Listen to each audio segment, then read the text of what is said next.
정책론입니다.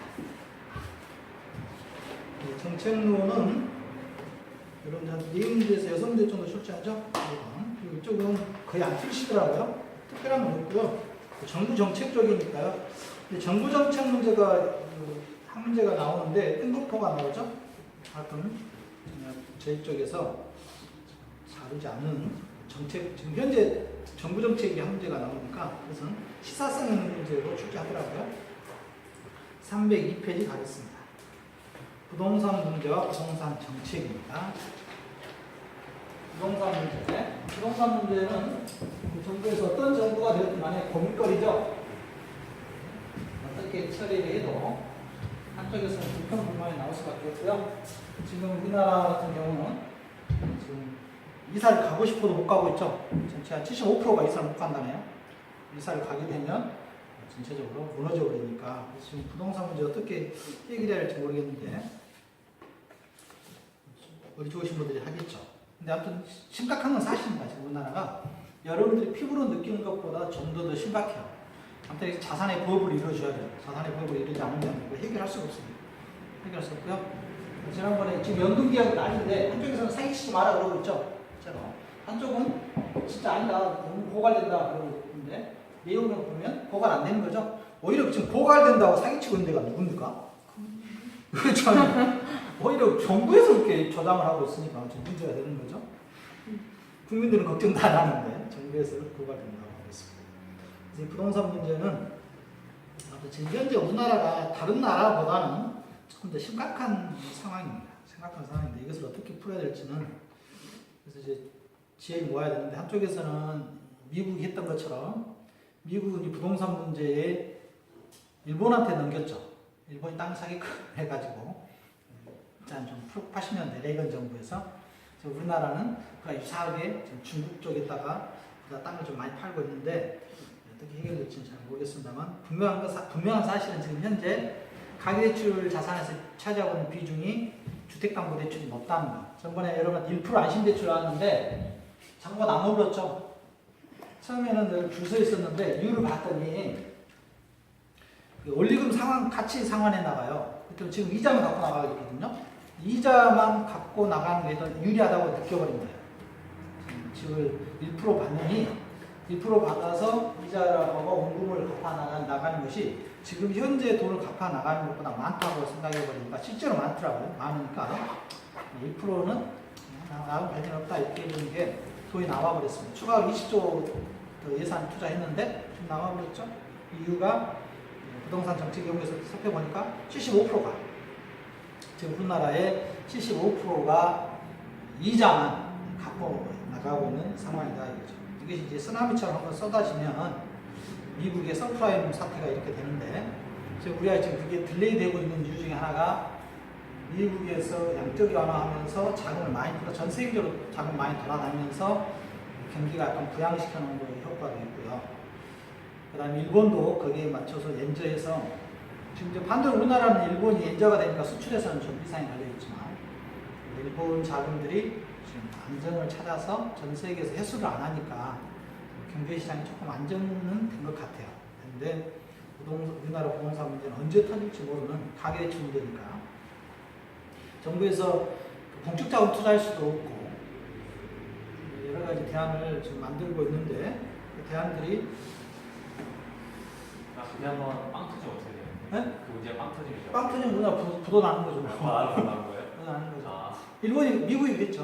미국이. 서프라임이 주택담보대출이에요. 똑같아요. 미국도 중산층에게 처음에 한 40%, 50% 대출해주다가 늘렸죠. 계속 해서 늘려서 90%까지. 심지어 95%까지. 그래서 1억짜리 집을 사는데 500만 원에서 집을 샀어요. 실제로. 미국서.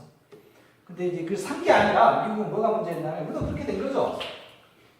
기존에 주택을 가지고 계신 분이 1억짜리라면 기존의 대출은 1,000만 원이었어요. 1,000만 원 좀 넘었죠. 미국 같은 경우는 30% 정도 됐었으니까. 3,000만 원이었는데 이제 경기가 안 좋다 보니까 대출을 늘려준 거죠. A은행에서 우리한테 오면 더 해줄게 5,000 원. 아니 우리 오면 7,000 해줄게. 아니 우리한테 와 그럼 8,000 해줄게. 아니 우리한테 와 9,000 해줄게. 아니 우리한테 와 9,500 해줄게. 이렇게 간 거죠. 그래서 대출을 받아서 집을 산 게 아니라 살고 있는 집에서 집을 담보로 대출받는 거예요. 우리나라 똑같잖아요, 지금 상황이. 이걸 대출을 받아서 이 대출금으로 생활비를 사용한 거죠. 그런데 이게 가격이 다운되니까 10% 다운되니까 먼저 대출 받는 쪽에서 보고 있다가 야 우리 너희들 못 갚으니까 압류 들어가고 경계 처분 나가고 그러니까 여기 사시던 중산층들은 쫓겨나고 이게 이제 미국의 서프라임의 원리죠. 예를 들어서 내가 9,500만 원 대출, 유력자 지금 상대 9,500만 원 대출해주라 이게 아니었으니까 그래서 쭉 나간 거잖아요. 여기다가 미국은 사실상 08년도, 07년도, 08년도죠. 서브라임 사태는 미국의 부도 사태입니다. 다른 나라에 따라 이미 부도 났습니다. 부도 났는데 미국이 버텼던 건 기축통화니까. 기축통화라는 것은 자기들 나라 돈으로 전 세계가 결제가 이루어지지 않습니까? 그러다 보니까 얘들이 미국이 대량 돈을 찍어내버린 거죠. 돈을 찍어내면서 돈의 가치를 하락시켰는데 오히려 이게 이제 돈이 어쩔 수 없었잖아요, 미국에서. 그러다 보니까 미국이 양적 완화하면서 가장 손해본 나라는 어디냐면 아랍 쪽이었죠.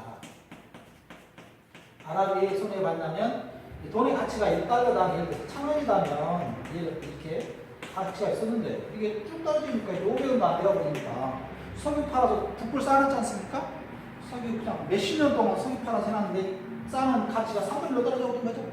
절반 가격으로 떨어졌습니다. 절반 이하 떨어졌어요. 그래서 아랍 쪽에 사우디라든가 뭐 이런 쪽에 근데 사우디가 어쩔 수 없었죠. 미국과 워낙 친하니까 이쪽이 가장 많이 피해받고 그 다음에 또 피해보는 나라가 어디냐면 기축통화 양적완화 중국. 중국도 이제 그 자유경제의 맛을 들여서 돈 좀 모아봤는데 갑자기 미국이 쏟아내버리니까 돈을 자기들 그동안에 수출했던 게 절반 가격 안 되니까 중국이 화를 낸 거죠. 그래서 야 안 되겠다, 우리도 기축통화 하겠다. 그래서 지금 전 세계로 보면 중국도 기축통화하는데 위안화가 지금 자유가 아니라 좀 고정제지 않습니까? 고정 우리나라가 했던 것처럼. 그래서 위안화가 아직은 기축통화로서 역할을 못하고 있는 것 같은데 어쨌든 미국의 기축통화 역할이 떨어졌습니다. 그러다 보니까 이때 이제 얘들의 가치가 떨어지다 보니까 위안화 쪽이 좀 손을 댔고 그 다음에 독일이 그 안정이잖아요. 근데 독일을 마르크화가 옛날에 있었는데 마르크화가 없어지고 유로화죠. 유로화를 믿을 수가 없는 거죠. 유로화가 쭉 떨어지고 있는 거. 유로화. 그래서 유로화도 하나의 액세적으로 유럽 쪽을 대표하는 자본 돈으로서 위치를 정해보려고 했는데 안 된 것이고. 위안화, 유로화. 그 다음에 여기 달러. 그 다음에 하나 끼어든 게 어디냐면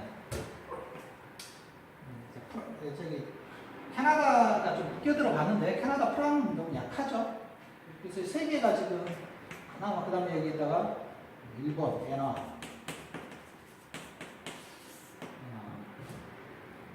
그러고는 뭐 투자할 만한 돈이 없지 않습니까? 전 세계적으로. 그러니까 좀 약해졌죠. 달러가 예전보다 약해졌는데 그래도 중국은 워낙 불투명하니까 사회 자체가 투자자들이 좀 겁나. 연합은 저렇게 아베가 막 찍어내니까 돈의 가치가 별로 없고 유로화는 지금 영국이 이번에 선거에서 여러분 아시다시피 2017년인가요? 유럽연합 8패에 총선가죠? 할 건지 말 건지 주민투표합니다. 만약 얘들이 빨리 나가겠다 해버리면 또 유럽연합도 저 골치 아플 것입니다. 얘들은 들어오겠다 했다가 나간다. 지금 사실상 독일이 지금 나가겠다고 날린 거죠, 국민들은. 독일은 나가겠다고 하는데 독일 빠지면 사실상 유럽연합은 해체죠. 그래서 유럽연합을 보면 뭉쳤다가 흩어졌다, 뭉쳤다가 흩어졌다 하는 것 같아요. 독일이 지금 버티고 있으니까 유로연맹이 지금 유럽 버티고 있는 건데 프랑스라고 독일, 프랑스 이쪽은 좀 나가자 하잖아요. 국민들이 나가자. 해봤더니 별로 영향이 없었던 거죠. 맨날 뒤치다거리 나오고 포르투갈 뒤치다거리, 스페인 뒤치다거리, 그리스 뒤치다거리 이런 나오고 있습니다. 이탈리아까지 뒤치다거리 나오고 있습니다. 그래서 달러의 역할은 어떻게 갈지 모르겠습니다. 그래서 이 달러, 이 08년도 이 기축통화 달러의 약세를 느끼고 나온 게 여러분이 아는 비트코인이에요. 비트코인. 대단했습니다. 이게 학자가 만든 개념인데요. 온라인상에서. 실제로 우리나라에서 그걸 사용하는 데도 있었어요. 근데 그게 폭락했죠. 1억까지 갔다가 한 30% 폭락했나요? 중국에서 사용 못하게 해버리니까. 그래서 지금 그쪽 그 온라인 화폐가 지금 몇 군데가 비트코인, 일본 학자가 만든 거, 중국에서 만든 거 지금 몇 군데가 이렇게 지금 사용되는데 미래의 화폐로서 지금 하고 있는데 정부에서는 다 막고 있는 거죠. 정부에서 그걸 허용해버리면 세금 문제가 안 되니까 막고 있는데 그게 지금 어떻게 될지 모르겠습니다. 제가 진짜 미래로 갔다면 20년, 30년 뒤로 간다면 지금 그쪽 시장들이 비트코인이라든가 전자결제 시장들이 과연 어떻게 이루어질지 여러분들 한번 보시죠. 앞으로는 미국에서 이렇게 미국 돈 못 믿잖아요. 그다음에 또 뭐였어? 제3세계 국가 돈 안 믿잖아요. 이런 걸 갖고 있어요. 그럼 기업들 어쨌거나 대기업, 코카콜라에서 만드는 자기들이 코카콜라가 유명하다. 코카콜라에서 만든 돈 이것은 여러분이 쌓아서 부로서 축적할 수가 있느냐 이거죠. 여러분들 네이버 계정에 그래서 10억이 있다 이거 10억. 그럼 이 10억을 사용만 할 수 있다면 돈으로서 네이버에다 돈 모으겠습니까? 안 모으겠습니까? 모으겠죠. 근데 문제는 뭐죠? 네이버가 망해버렸을 때 이것은 내가 쌓아놨던 게 의미 없다. 그래서 여러분들이 뭐죠? 지금 50대들한테는 잘 이해가 안 가는데요. 20대들한테는 너무 일상적인 게 하나 있죠. 게임머니. 게임머니 사잖아요. 현금으로. 현금 주고 사지 않습니까? 사고 팔고 하잖아요. 게임머니 시장이. 지금 우리나라 게임머니 시장이 뭐 10조가 이렇게 넘었답니다. 제가 아신 분이 벌써 10년도 된 이야기인데요. 이게 뭐죠? 막 이렇게 게임 뭐 공격하고 막 쓰는 거 드론 막 하는 거 있잖아요. 거기에 그 게임머니 그 방패 막 이런 것을 사고 판대요. 그 누가 사냐고 그랬어요. 많이 사요? 네, 진짜. 근데 산다는 개념이 현금 주고 산다는 거야. 근데 거기서 그걸 가지고, 무기를 가지고 있어야 상대방한테 싸울 때도 유리하잖아요. 그래가지고, 어떻게 했냐면, 컴퓨터를 100대를 사요, 100대. 100대. 실제로, 그 광주에 게임머니를 생성을 해요. 아, 작업장. 작업장. 그때 초창기에 그렇게 했는데, 그렇게 하면 이제 게임을 같이 하락하죠, 그것 때문에. 네. 네, 인플레이션 효과 네. 해가지고 그것 때문에 게임 망한 이유 중에 하나예요, 이게. 네. 그러니까 이게 오랫동안 지속되어가지고 유문자가 팀대로 못하면 이제 게임이 이거는 이제 좀 망하는 거예요, 좀 하얀 게임으로 이제. 그래서 초창기에는 그걸로 했어요. 근데 그게 이제 뭐가 됐냐면 정부에서 그게 불법인 거예요. 이제. 그래서 또 사회 문제가 됐거든요. 가끔씩 사회면에 보면 부부가 24시간 동안 48시간 동안 게임하다가 이 방치하고 막 그런 경우가 나왔어요. 그 다음에 근데 중요한 건 이거예요. 그때 게임머니가 그렇게 음성적으로 하다가 그걸 결국은 어떻게 됐나요? 정부에서 허용해줬어요. 그래서 게임머니를 합법적으로 사고 파는 사이트가 지금 있습니다. 그래서 정부에서 이제 그걸 현실화가 되니까 인정을 해준 거죠. 그래서 여러분들한테도 보면 그래도 온라인 쪽에서 이런 생각지도 못한 것들이 여러분들한테는 새로운 기회가 되는데 그건 워낙 저희들은 현실적으로 좀 거리가 멀어서 어떻게 될지 모르겠는데 분명한 사실은 어떤 흐름이 나타났을 때 그 흐름이 5년 안에 결정될 거예요. 5년 안에. 지금 워낙 빨리 돼서 2, 3년이면 결정 나버리고요. 5년 안에. 게임머니를 그렇게 사고 팔고 몇 천만 원씩 실제로 제가 주위에서 봤는데요. 몇 천만 원씩 사고 한 번 찍어도 중독이에요. 몇 천만 원씩. 근데 그 게임머니에 중독되는 것이 저희로 보면 고스톱, 인터넷, 오락에 중독되는 거와 똑같더라 이거죠. 한번 그쪽이 중독이 되기 시작하면 힘든 것 같아요. 저도 중독돼 있죠. 중독자잖아요. 저 중독자인데 중독자인지를 알고 이렇게 하고 있는데요. 정책. 부동산 쪽도 어떻게 될지 모르겠는데 부동산은 저는 개인적으로 펀드가 나와야 된다 생각해요. 펀드를 활성화시켜서 펀드 정도 수익이면 될 것 같은데 지금 우리나라 시도는 하고 있는데 정책적인 그게 좀 많아서 펀드에서 부동산을 다 이렇게 아파트를 사야 돼요. 사서 지금 월세 정도면 충분히 수익이 나고는 나오는데 투자회사 쪽 하고 있는데 잘 안 되는 거죠. 302쪽 가겠습니다. 정책 문제. 여러분 정책을 잘 따라다녀야 됩니다. 정책. 자, 아무튼 지금 정부에서 부동산을 어떻게든 활성화 시켜보려고 여러 가지 지금 하고 있는데 들린가? 좀 그래도 살아나긴 살아났죠. 자, 악화성향입니다. 비가역성이고요. 악화성향에서는 악화성향이란 부동산 문제가 한번 발생하면 시간의 흐름에 따라 악화되기 쉽고 이를 바로잡는 일이 점점 어려워지는 현상을 말한다. 주의하고요. 그래서 주택 공급을 중단하면 주택 양적 문제, 질적 문제가 악화되고요. 정부가 집가 대출을 소홀히 할 경우 집가가 상승하여 집가 상승으로 인한 주택 공급 등에 영향을 미친다. 정부가 부동산 거래지수 확립을 위한 노력을 소홀히 할 경우 각종 부동산 거래 사고가 속출하고요. 정부가 토지 이용에 따른 규제를 소홀히 할 경우 도시 스프롤 현상이 확대된다. 도시 스프롤 현상은 주의하자겠죠?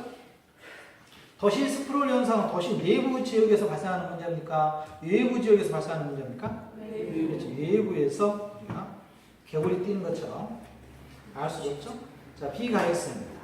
비가역성이란 부동산 문제가 한번 악화되면 안전한 상태로 회복하기가 어려운 것을 우리가 비가역성이라고 하고요.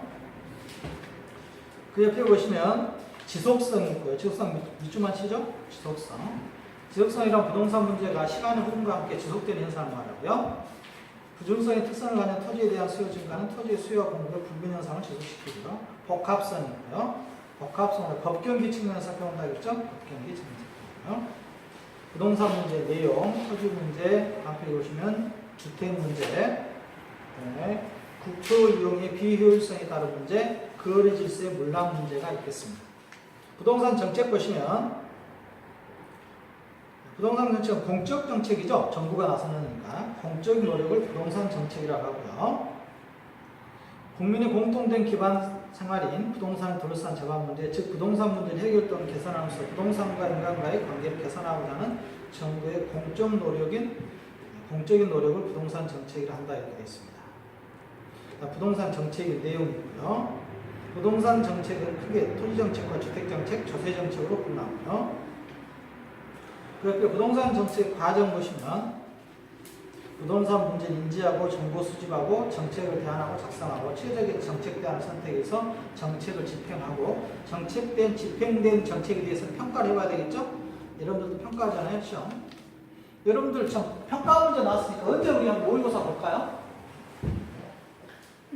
네? 전국 모의고사 한번 봐야죠. 벌써요? 여기서 봐야죠. 지금 아침 9시 반부터 정확하게 똑같은 시간대로 오전 오후 봐야 됩니다. 4번, 5번 연습해봐야 돼요. 또 언제 할까요? 6월 말에 갈까요? 날씨 더울 때? 6월 말에? 비 안 오는 날. 비 안 오는 날? 어렵다. 비 안 오는 날. 전국 모의고사. 제가 내일 봐야죠. 3번에서 4번 해봐야 되는데. 아주 6월 말에 이번에 하는 걸로. 언제 합니까 이거? 토요일 날 할까요? 일요일 날 할까요? 토요일 날이요. 토요일 날에요? 시험 보는 거 있어요. 실제 시험처럼 토요일 날 하겠습니다. 똑같은 요건에서. 그러니까 이때 이제 전 과목 45점 이상 나오면 합격이죠. 평균 하면 한 5점 나오면 합격입니다. 이때 여러분들 점수 예상해 볼까요? 정확할 겁니다. 율법 한 18개 나오면 대박이고요. 18개, 20개 나오면 초대박입니다. 그 다음에 개론 한 20개에서 22개는 나올 것 같아요. 그 다음에 공인중개사법.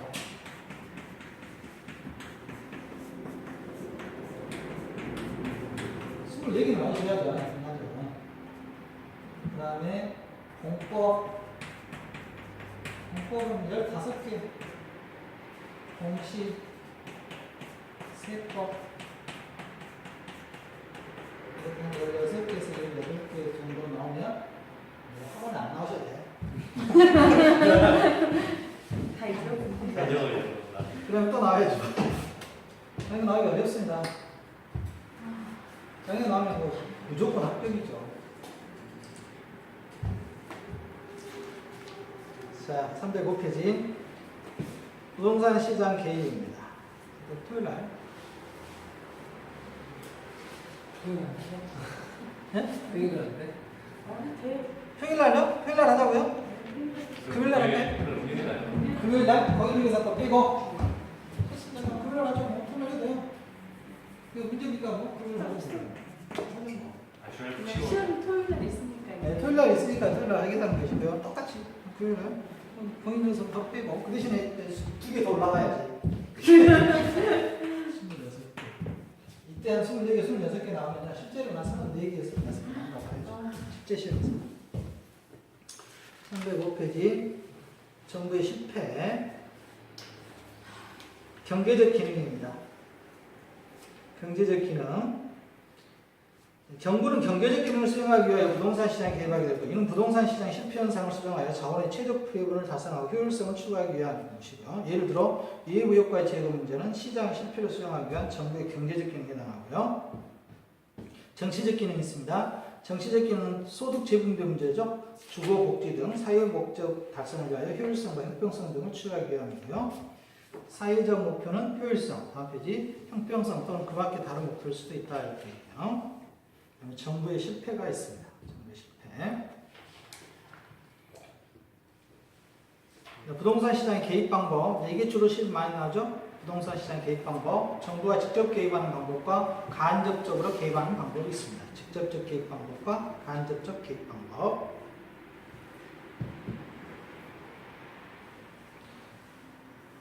직접적 개입 방법이란 정부나 공기업 등 공적 주체가 부동산 시장에서 수요자나 공급자 역할을 직접 수행하여 부동산 가격 안정, 즉 주거 안정 복지 등의 정책 목표를 달성하는 방법을 말하고요. 한국토지공사를 통한 택지 공급, 국민임대주택 건설 공급, 공공임대주택의 건설 공급, 공공주택의 건설 공급 등은 직접적 개입 방법의 대표적인 사례고요.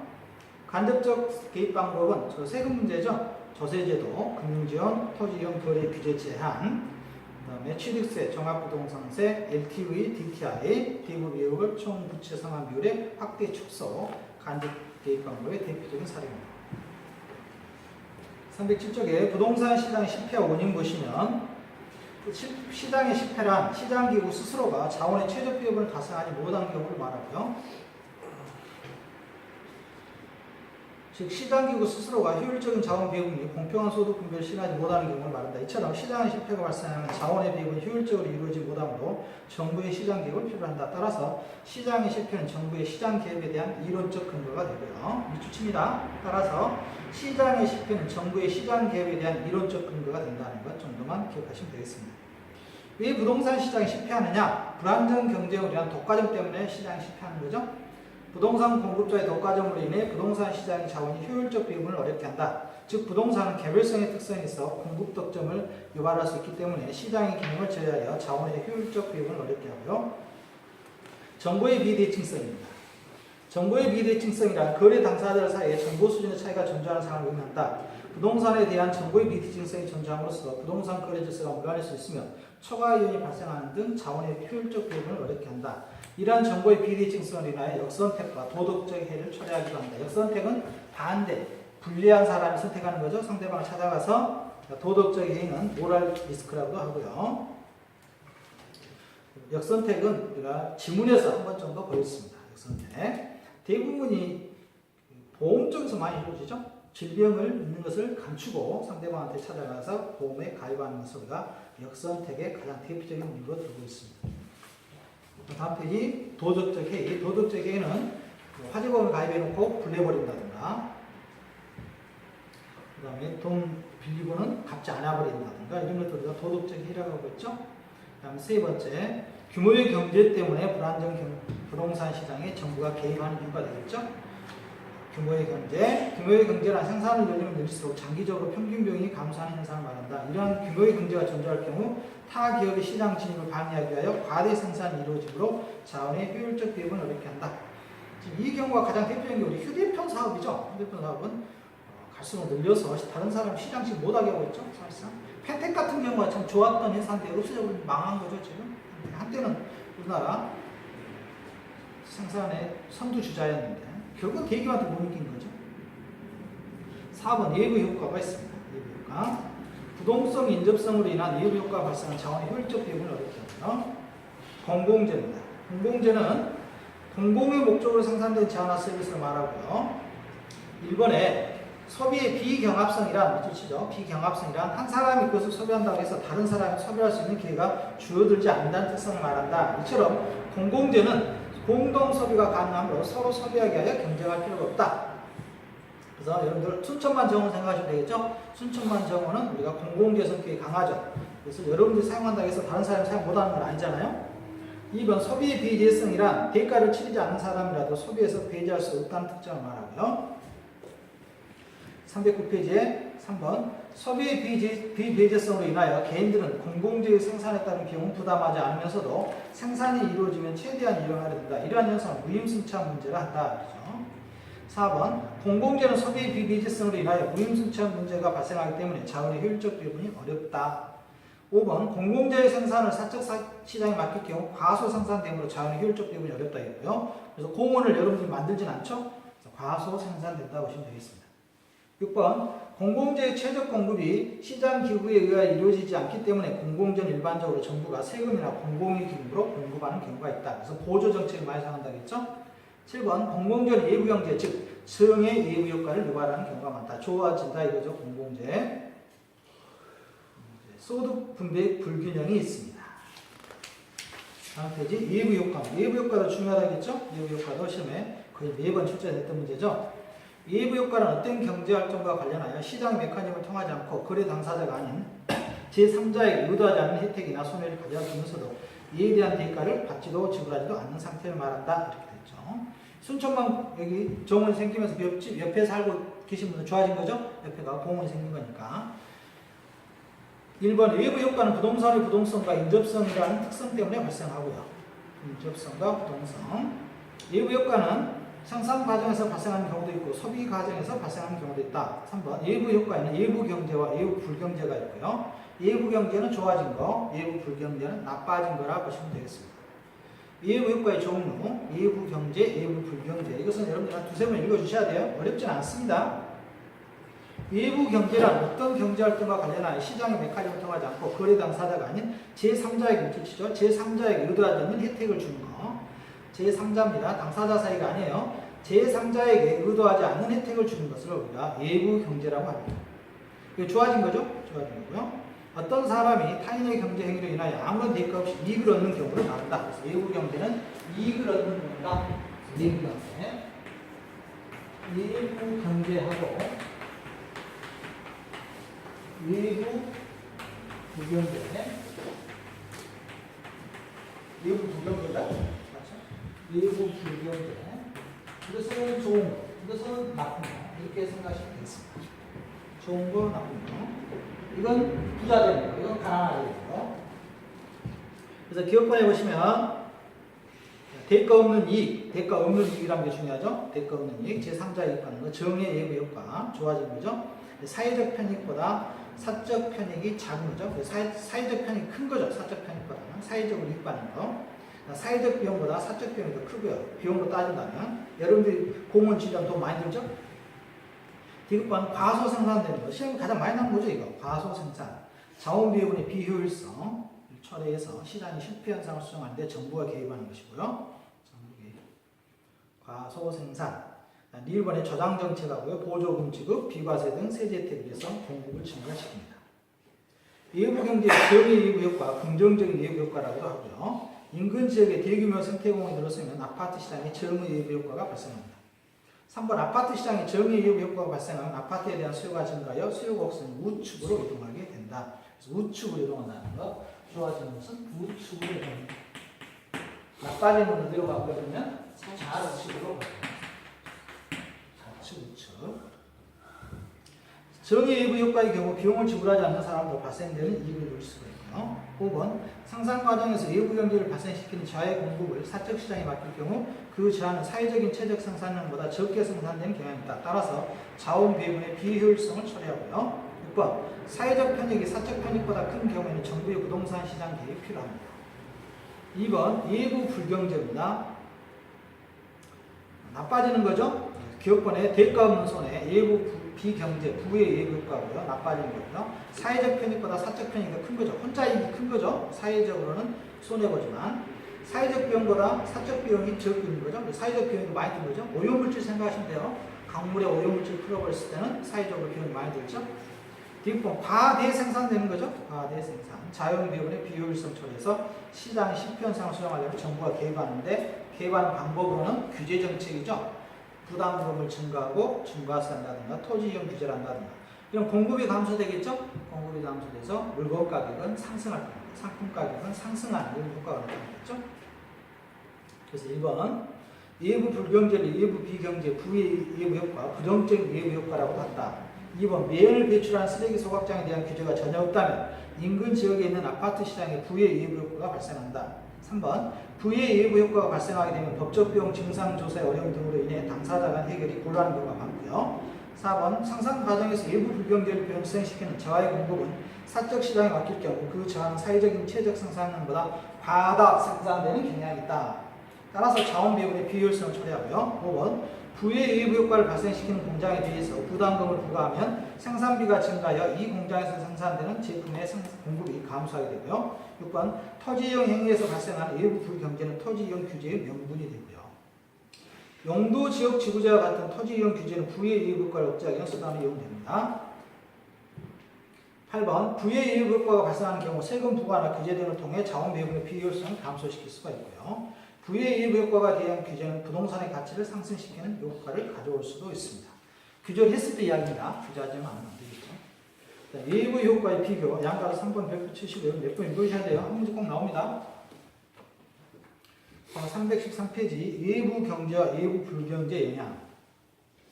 아파트 시장, 좋아진 것과 나빠진 경우죠. 같은 문제니까요. 같은 문제니까 넘어가겠습니다. 그 다음에 토지 정책입니다. 토지 정책은 시험 문제에서 잘 안 나오죠. 317쪽에, 316쪽에 보니까 중요한 건 아닌데요. 토지 소유의 지나친 편중 현상이라면 우리나라 연구 보고형 세 번째 줄에 밑에서 2007년에 상위 1%가 전 토지의 57% 갖고 있다네요. 민간이지. 대단하죠? 57%. 57% 갖고 있다는데 한말 했죠? 자, 318페이지 토지정책 토지정책에 보시면 토지정책이란 토지 문제를 해결하고자 하는 공적인 노력을 말하고요. 이러한 토지정책을 통하여 토지이용 효율성과 토지 소유의 형평성 등을 추구하고자 한다.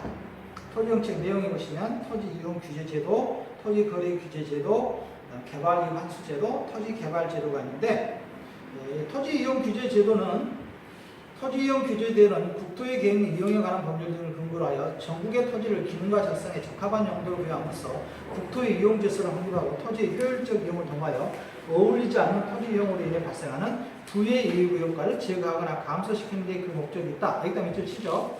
토지 이용으로 인해 발생하는 부의 예부 효과를 제거하거나 감소시키는 데 목적이 있는 것이 토지 이용 규제 제도입니다. 토지 이용 규제 제도라는 거 부의 예부 효과입니다. 정의 예부 효과가 아니에요. 그래서 또한 직접이익이나 공공용 작부의 용이성을 높인 경우도 있고요. 이러한 토지 이용 규제 제도의 농지나 임야를 다른 용도로 전용하는 것은 규제하는 제도나 건축 경영을 규제하는 제도도 포함하고 있고요. 아무튼 토지 이용 규제 제도는 부의 예부 효과를 제거하는 데 목적이 있다는 거. 토지 거래 규제 제도가 있습니다.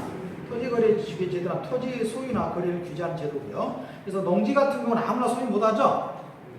토지 거래 규제에 대해서는 토지 허가제도, 부동산 거래 신고제도, 농지 동취증, 농지 취득 자격 증명제도, 계약서 검인제도 등이 포함된다 그랬는데요. 토지거래 허가제도, 부동산 거래 신고제도, 농취증은 저하고 별거고요. 공인중개사법에서 나오죠.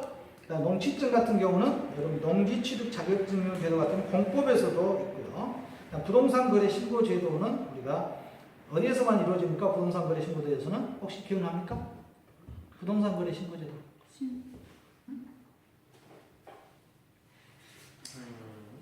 이건 마치면 끝내죠. 뭐라고요? 부동산 거래 신고제도 딱 두 가지가 중요한데 가격과 어디에서?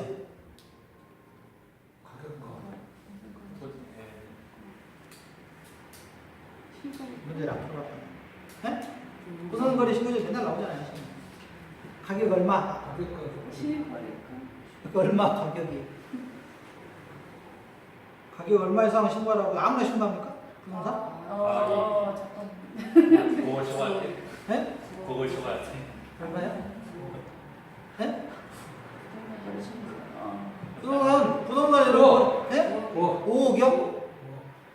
나오면 반 인정합니다.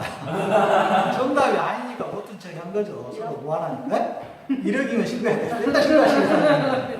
6억. 네? 6억. 6억? 네. 정답. 어떻게 6억인지 알았습니다. 아, 6억이에요, 6억. 6억 이상 신고하겠잖아요. 가자. 알죠? 어디에서만? 혼자가. 부동산도 많잖아요. 네.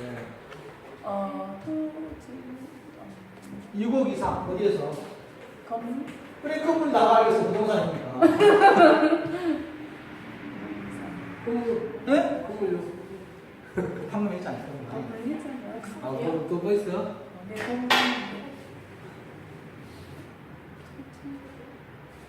6억 이상, 6억 이상의 부동산에 대해서 예? 상가요? 야, 그럼 큰일 나는데. 네? 진짜 많겠다. 맨날 부동산 이거 비싼.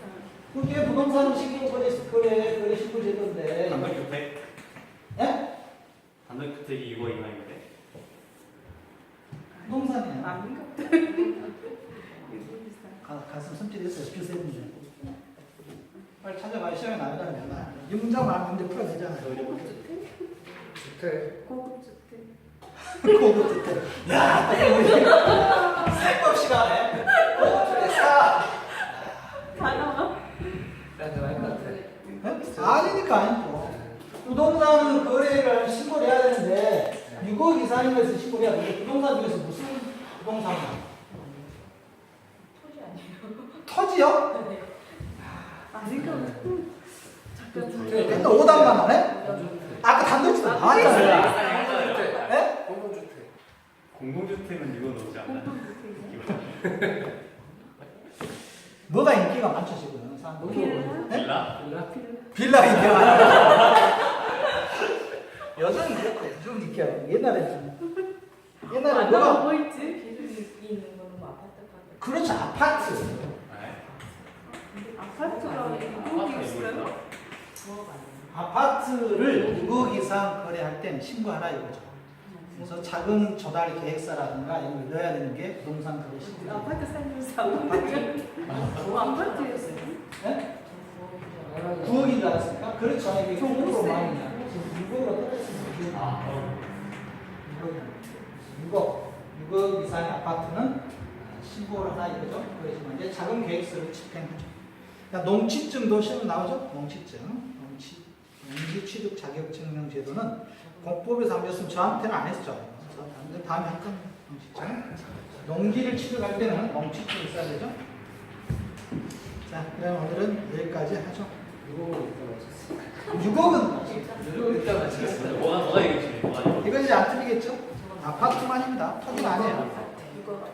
6억 아파트에 대해서 이상에 대해서는 신고하고요. 자금 계획 집행서를 제출합니다. 자, 고생하셨습니다. 감사합니다.